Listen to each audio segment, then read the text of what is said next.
Dans cette vidéo, j'aimerais te parler de ce livre qui m'a beaucoup plu en ce début d'année 2023 et que je te recommande. Il s'agit d'un livre de Bertrand Perrier. Alors Bertrand Perrier, c'est qui? C'est un avocat à la Cour de cassation en région parisienne et dont le titre est «La parole est un sport de combat». Alors, j'ai trouvé vraiment déjà facile à lire. Il est assez petit, il fait à peu près 200 pages, donc ça va assez vite. Si tu lis une dizaine de pages par jour, ça va aller très très vite. Alors moi, ce qui m'a beaucoup plu, c'est que je me reconnais un peu en l'auteur, surtout au début du livre. Alors pour quelle raison? Parce que Bertrand, il y a quelques années, il n'avait pas l'habitude de s'exprimer, il trouvait même la parole des fois qui n'était pas forcément utile, un peu, en retrait aussi de communiquer de façon verbale.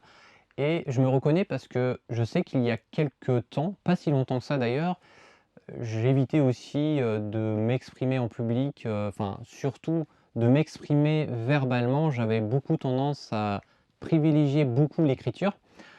Et une autre chose aussi que j'ai bien appris dans ce livre et qui rejoint vraiment toutes les choses que j'apprends depuis quelque temps, c'est que 60% de ta communication, 60%, se fait par le non-verbal.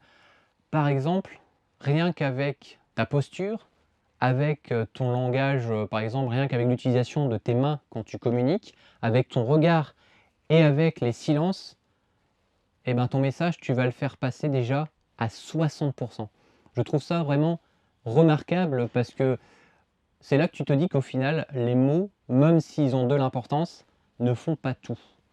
Quand tu as besoin de délivrer un message pour telle ou telle raison, au final, ce qui est vraiment marquant, ça va être le non-verbal.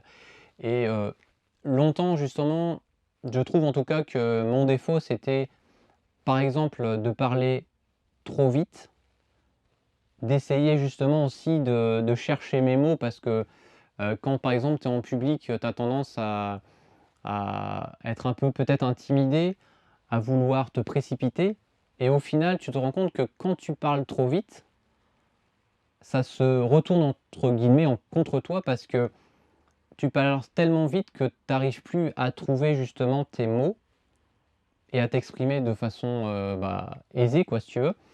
Et au final ça t'empêche de communiquer avec les personnes avec qui tu veux tout simplement délivrer ton message. Donc le plus important au final, et c'est pareil pour les vidéos, c'est de rester soi-même, d'être le plus à l'aise possible. Et pour être le plus à l'aise possible, et c'est aussi décrit dans ce livre et dans plein d'autres livres que tu vas euh, par exemple apprendre tout au long de ta vie tout simplement, c'est que quelle est la manière en fait de t'améliorer? Bah, c'est de faire tous les jours, un petit peu tous les jours, d'essayer d'apprendre un petit peu tous les jours. Et c'est un peu pareil, tu vois, j'ai discuté avec une personne ce week-end, j'étais sur un réseau de transport avec un conducteur passionné de transport aussi, et il me disait, ah ouais, voilà, c'est, je sais pas comment tu fais par exemple pour telle ou telle photo, pour telle vidéo, comment tu t'y prends. Et au final, je lui disais que peu importe en fait, c'est-à-dire que tu prends ton appareil photo, tu fais régulièrement un peu de photos, un peu de vidéos et tu vas forcément t'améliorer tous les jours. Et c'est pour tout pareil. Donc si par exemple tu as envie d'apprendre à conduire un car et que tu te dis oh là là, je sais pas si c'est fait pour moi parce que c'est peut-être le gabarit est un peu trop grand, il faut pas que ça t'empêche tout simplement de passer tout simplement ton permis. Et c'est comme tout, c'est en faisant un petit peu tous les jours que tu t'améliores. Et il y a aussi ça, c'est important aussi que il faut bien prendre en compte aussi que tu vas faire des erreurs et ça, c'est normal, on est tous des humains. Et justement, je trouve, et je répète ça assez souvent, que c'est bien de faire des erreurs parce que c'est justement en faisant des erreurs que tu apprends et que tu t'améliores après progressivement. Donc, bref, ce livre, je te le recommande. Si tu veux apprendre un peu à comment des choses sur la communication, Bertrand Perrier, La parole est un sport de combat. Super livre.